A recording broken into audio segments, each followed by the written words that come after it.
গৃহ সম্পত্তি খাতে আয়। তাহলে গৃহ সম্পত্তি খাতে আয় এই অঙ্কটা তো প্রবলেম দেখাইছে, তাহলে এই অঙ্কটা আমরা আবার পুনরায় দেখাচ্ছি। দেখেন, জনাব সিরাজুল হকের তারিখটা 21-22 অর্থ বছরে নিম্নলিখিত তথ্য হতে গৃহ সম্পত্তি খাতে আয় নির্ণয় করো। তার ঢাকা শহরে একটি তিনতলা বাড়ি রয়েছে। বাড়িটির তৃতীয় তলায় তিনি থাকেন। তাহলে তিনতলা বাড়ি আছে, তিনতলা তৃতীয় তলায় তিনি থাকেন এবং নিচতলা ও দোতলা একটি কোম্পানিকে ভাড়া দেন।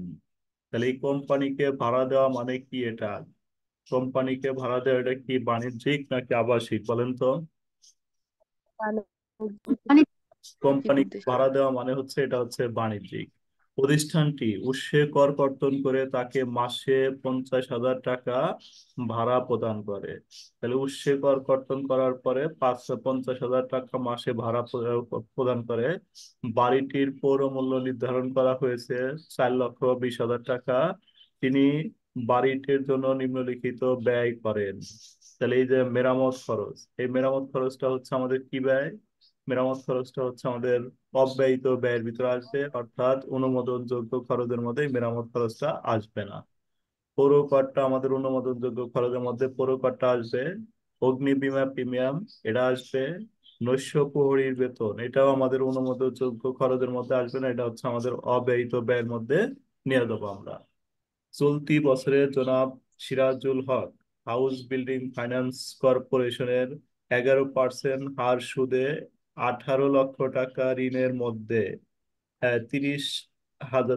3 লাখ টাকা পরিশোধ করেন। এটা হচ্ছে ঋণের কিস্তি দিছে, ঋণের কিস্তিটাও আমাদের অন্তর্ভুক্ত হবে না। তাহলে আমাদের কি হবে? এখান থেকে ঋণের সুদটা হবে, সুদটা হলো 18 লাখের 11%, এটা আমরা সুদটা নিব কিন্তু কিস্তিটা নিব না। বাড়িটি 1 মাস খালি খালি ছিল, তার মানে এটা কি হবে? আমাদের 1 মাস খালি ছিল মানে এটা হচ্ছে আমাদের শূন্যতা ভাতা। তাহলে শূন্যতা ভাতা। আমাদের কি বলছে? যে জনাব সিরাজুল হকের তার একটি ঢাকা শহরে তিনতলা বাড়ি ছিল। তাহলে তিনতলা বাড়ি ছিল, সে একতলায় বসবাস করছে আর হচ্ছে আমাদের 2 তলা ভাড়া দিছে, বাণিজ্যিক প্রতিষ্ঠানকে ভাড়া দিছে। বাণিজ্য আর তার তিনতলা বাড়ি ছিল, এই জন্য আমরা কি করব? পৌর মূল্যকে এবং খরচ গুলাকে কয় দ্বারা? 3 দ্বারা ভাগ করব। পৌর মূল্য এবং খরচ গুলাকে কয় দ্বারা ভাগ করব? যেহেতু তিনতলা বাড়ি, 3 দ্বারা ভাগ করবো। পৌর মূল্য এবং খরচ গুলাকে 3 দ্বারা ভাগ করব। তাহলে আমাদের আর বাণিজ্যিক দেওয়ার জন্য দেখো এই যে বার্ষিক ভাড়া।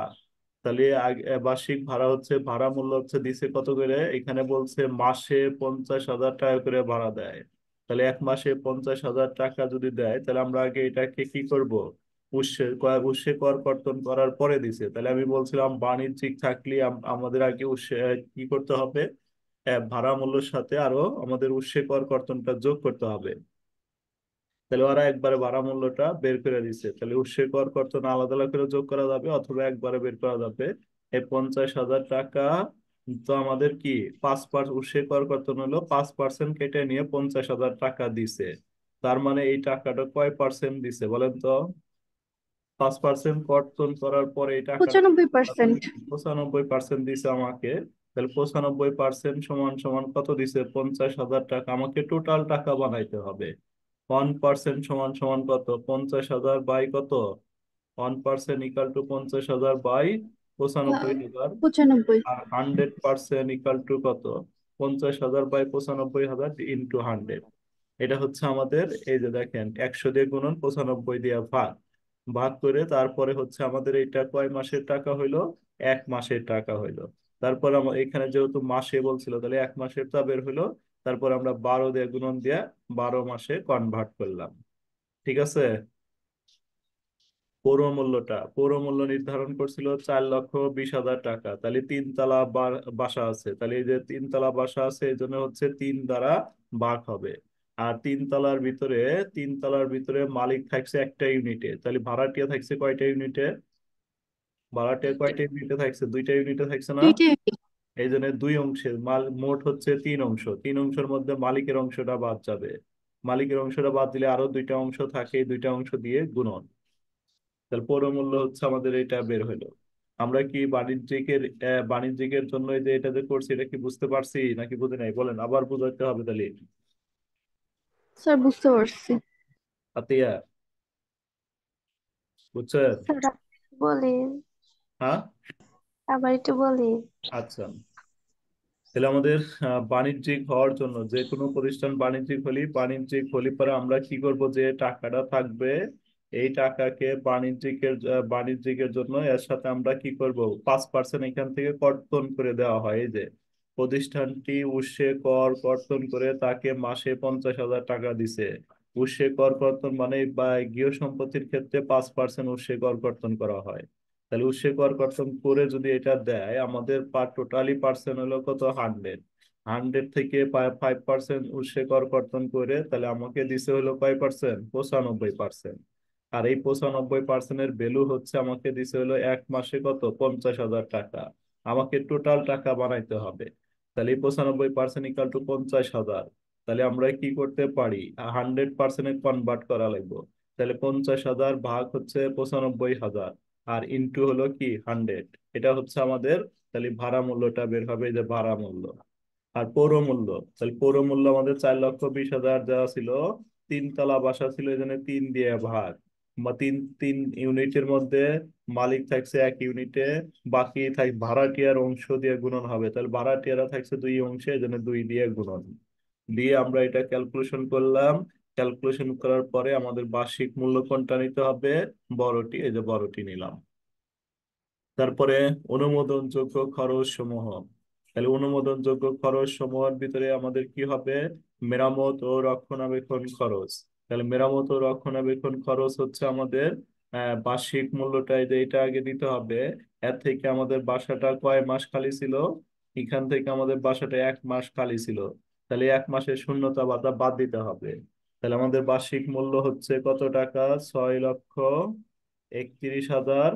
6,31,500 কত টাকা, 79 টাকা। 79। তাহলে শূন্যতা ভাতা বের করার জন্য একে কি করব, 12 দিয়ে ভাগ করব। 1 মাসের শূন্যতা ভাতা বের করো, তাহলে 12 দিয়ে ভাগ করলে দেখো কত আসে। শূন্যতা ভাতা 12 দিয়ে ভাগ, আর কি 1 দিয়ে গুণন, 1 দিয়ে গুণন দিলেও না দিলেও তাই। যদি 2 হতো তাহলে 2 দিয়ে গুণন দিতাম। দেখো তো এটা আইছে কিনা। ক্যালকুলেশন করে আমাদের কত আসলো, এটাই আসছে। 52,000 কত আসবে, 532 টাকা। তাহলে 52,532 টাকা বাদ দিলাম, দিয়ে আমরা 30% ধরলাম। এইখানে 30% ধরলাম কারণ এটা একটা প্রতিষ্ঠানকে আমরা ভাড়া দিছি। এটা এর মানে হচ্ছে বাণিজ্যিক। তাহলে বাণিজ্যিকের জন্য আমরা এখানে 30% নিলাম। আবাসিক হলে এখানে কয় পার্সেন্ট নিতাম, 25% ধরতাম। পার্সেন্ট ধরতাম। তারপরে তাহলে এটা গেল, পৌর মূল্য গেল। বাড়িটির জন্য তিনি ব্যয় করেন, তাহলে মেরামত খরচ এটা আমাদের এখানে আসবে না, অনুমোদনযোগ্য খরচের মধ্যে আসবে না। আর পৌর করটা আসবে। তাহলে পৌর করটা আমরা কি করব, পৌর করটা 3 দ্বারা ভাগ করব, 3 তলা বাড়ির জন্য। এই যে পৌর কর 60,000 ভাগ 3 ইন্টু 2, তাহলে 2 দিয়ে গুণন দিব, 3 দিয়ে ভাগ করে 2 দিয়ে গুণন দিব, তাহলে পৌর করটা বের হলো এটা। তারপরে আমাদের কি অগ্নি বীমা, অগ্নি বীমাও কি করব আমরা বলেন তো, অগ্নি বীমা কি করব, এই 10,000 অগ্নি বীমা, 10,000 ভাগ হচ্ছে কত, 3, আর গুণন হচ্ছে কত, 3 × 2। 2। তাহলে অগ্নি বীমাটা দিব। নৈশ পরিবর্তনটা এখানে আসবে না। তারপরে আমরা ঋণের সুদটা লিখবো। তাহলে ঋণের সুদ কিভাবে বের করব বলেন, 18 লাখ টাকা আমাদের ঋণ দেওয়া ছিল। তাহলে 18 লাখ টাকা ঋণ দেওয়া ছিল। ঋণের সুদটা আমরা কিভাবে নিব, 18 লাখ, এই যে ঋণের সুদ আমরা সরাসরি দিব, এটার উপরে 18 লাখ। ঋণের সুদটা সরাসরি হবে। 18 লাখ ইন্টু কয় পার্সেন্ট, 11%। 11%। 18 লাখের 11% ধরেন কত হয় দেখেন, 18 লাখ গুণন 11%, 1,98,000। 1,98,000 হয়। তাহলে জি। 18 লাখ, জি আহ স্যার। ভালো করে পার্সেন্ট ধরে, 18 লাখ গুণন হচ্ছে আমাদের কত, 18 লাখ গুণন 11%, তাহলে 1,98,000 হয়। তারপরে কি করতে হবে, 1,98,000-কে আমাদের ভাগ হচ্ছে 3 দাও, আর গুণন হলো 2 দাও, ভাগ 3 গুণন 2। 1,32,000। তাহলে 1,32,000। তাহলে আমরা কি মেরামতটা বুঝলাম, পৌরকর বুঝলাম, অগ্নি বীমা বুঝলাম, হাউস বিল্ডিং ফাইন্যান্সিং ঋণের সুদটা বুঝতে পারলাম। তারপরে আমাদের কি বলছে, ঋণের সুদের পরে বলছে যে ঋণের কিস্তি, তাহলে কিস্তি তো আমাদের অন্তর্ভুক্ত হবে না। বাড়িটি 1 মাস খালি ছিল, 1 মাস খালি ছিল মানে শূন্যতা ভাতা। তাহলে শূন্যতা ভাতা এই যে এখানে আমরা বের করে রাখছি, সরাসরি এটা দেখালেই হবে, অথবা আবার বের করে দিলেই হবে। এই যে দেখেন শূন্যতা ভাতা, এই টাকাটা নিয়ে এসে এই যে এখানে দিয়ে দিলেই হবে। তাহলে আমাদের সব এন্ট্রি গুলো দেওয়া শেষ। এবার আমরা যোগ করলাম, যোগ করে এই টাকাটা হইলো, এই টাকাটা আমরা এটা থেকে কি দিব, বাদ দিব। বাদ দেওয়ার পর আমাদের অব্যয়িত ব্যয় হবে কি হবে না, অব্যয়িত ব্যয়ের অংশে হবে কি হবে না, এটা হচ্ছে আমরা আগে ক্যালকুলেশন যোগ করে করে নিব। দিতে হবে। কিভাবে ক্যালকুলেশন করে নিব আমরা, কোনটা কোনটা অন্তর্ভুক্ত হয় নাই বলেন? নৈশ নৈশ প্রহরীর বেতন। মেরামতটা অন্তর্ভুক্ত হয় নাই। তাহলে মেরামতটা একটু টেস্ট করে দেখি কত টাকা হয়। তাহলে আমাদের একটু রাফ করে নিলাম, এই যে 1,70,000 ভাগ 3 গুণন 2, মেরামত কত টাকা এসে দেখেন। 1,70,000 ভাগ 3 গুণন 2, মেরামত কত আসলো? 1,70,000, 1,13,333। 1,13,333 টাকা। তাহলে এইটা আমরা আগে দেখবো, এই টাকাগুলো বের করে যোগ করে দেখবো আমাদের কি হয়। অনুমোদনযোগ্য খরচ থেকে বড় হলে তাহলে অব্যয়িত ব্যয়টা আসবে না, আর এর থেকে যদি ছোট হয় তাহলে আসবে। তাহলে আরেকটা কত কোনটা, আরেকটা হচ্ছে নৈশ প্রহরী। নৈশ প্রহরী হচ্ছে 36,000।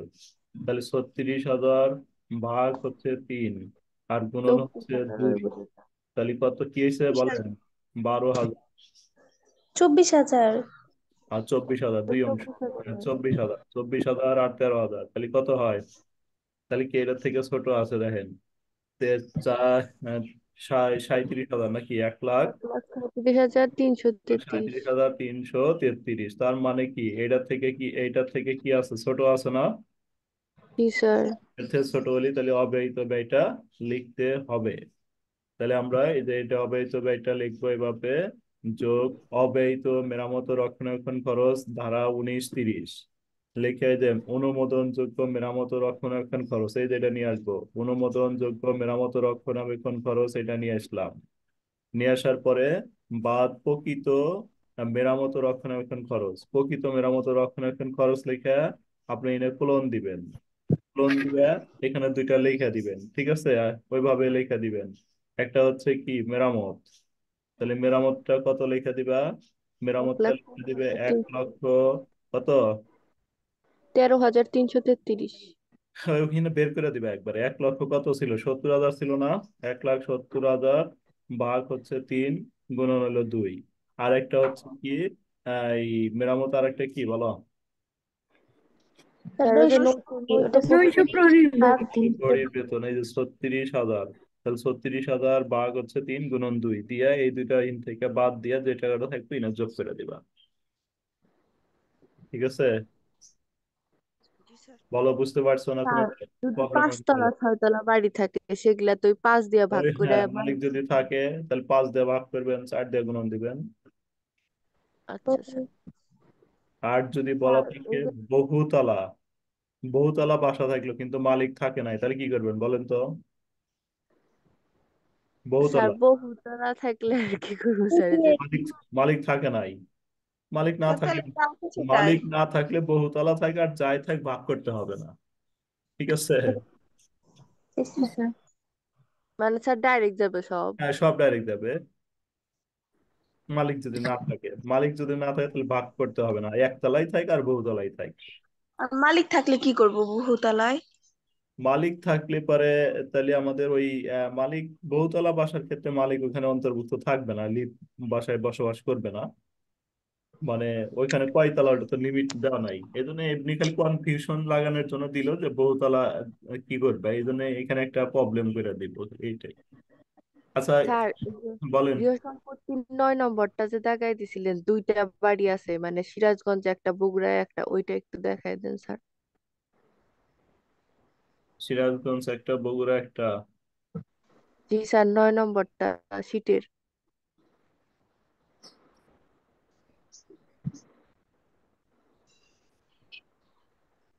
আতিয়া, কি সমস্যা বের হয়েছে কিছু?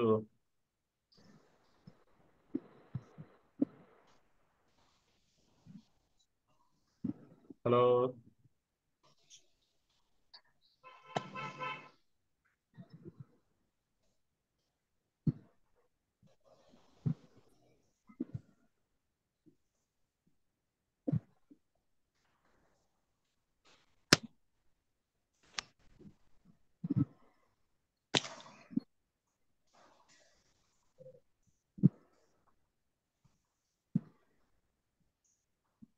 যেটা করলাম এটাও তো আমাদের শিটে ছিল।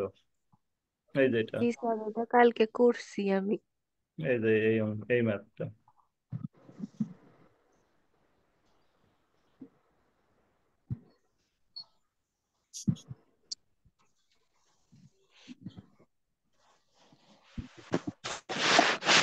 আর এই যে এটা 9 নম্বর।